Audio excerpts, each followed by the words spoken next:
இனிய மக்களே, இன்றைய காணொளியில் குழந்தைகள் முன்பு பெற்றோர்கள் செய்யக்கூடாத 10 விஷயங்கள் பற்றியும் அதற்கான காரணங்கள் பற்றியும் பார்ப்போம். நான் இதனை ஒரு புத்தகத்தில் வாசித்தேன். அதை வடிகட்டி ஒரு சில கருத்துக்களை மட்டும் உங்களுடன் பகிர்ந்து கொண்டு பயணிக்க இருப்பது நான் உங்கள் செல்வி ஜெயா. மக்களே, பொதுவாக இது போன்ற செய்திகளை நிறைய முறை கேட்டிருப்போம். ஆனாலும் அதனை பின்பற்ற மறந்திருப்போம்.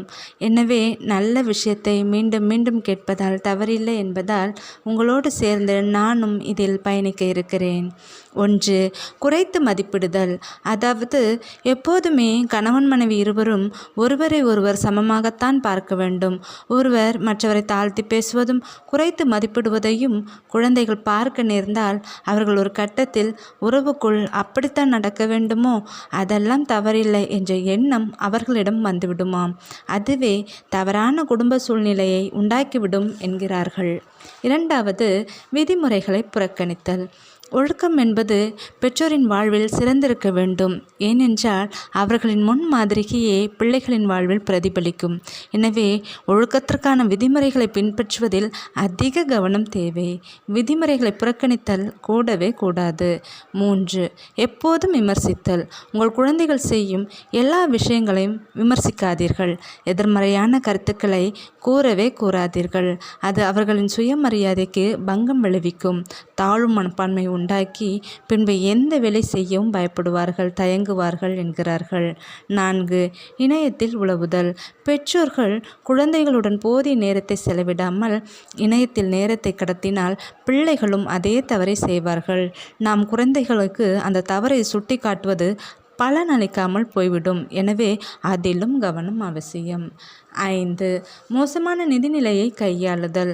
குடும்பத்தில் வரவு செலவு, நிதி பற்றாக்குறை குறித்து கூட குழந்தைகள் முன் பேசலாம்.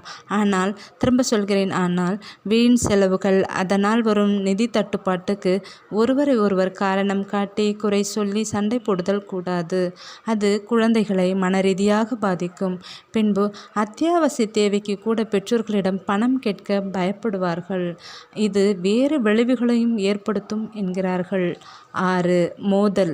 தம்பதியர் குழந்தைகள் முன்பு கடுமையான வாக்குவாதங்கள் செய்வது, ஆக்ரோஷமாக சண்டையிடுவது குழந்தைகளை கவலைப்படுத்தும். அவர்கள் தாங்கள் பாதுகாப்பற்றிருப்பதாக உணர்வார்கள். அதனால் அதையும் தவிர்க்க வேண்டும். 7. தவறான உடல் மொழியை வெளிப்படுத்துதல். குழந்தைகள் முன்பு எதிர்மறையான செய்கைகள் மற்றும் தவறான உடல் மொழிகளை வெளிப்படுத்துவது கூடாது. அது என்னவென்று உங்களுக்கு புரிகிறது என்று நான் நினைக்கிறேன். 8. தனி அறையில் தூங்குதல்.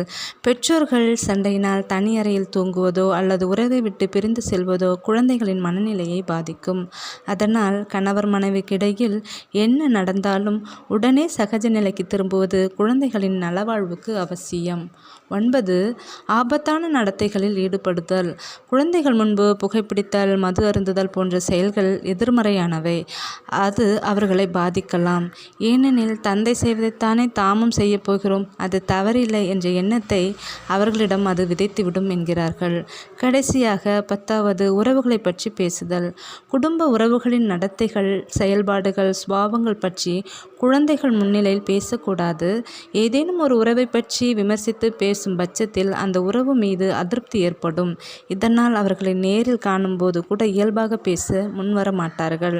அவர்கள் மீது தவறான அபிப்பிராயமே உருவாகும். அதனால் அதையும் தவிர்க்கலாம்.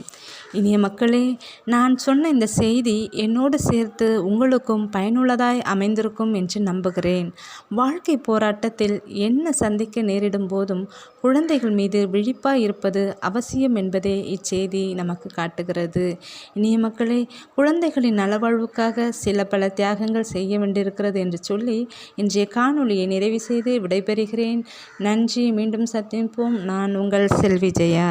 Tata, bye by.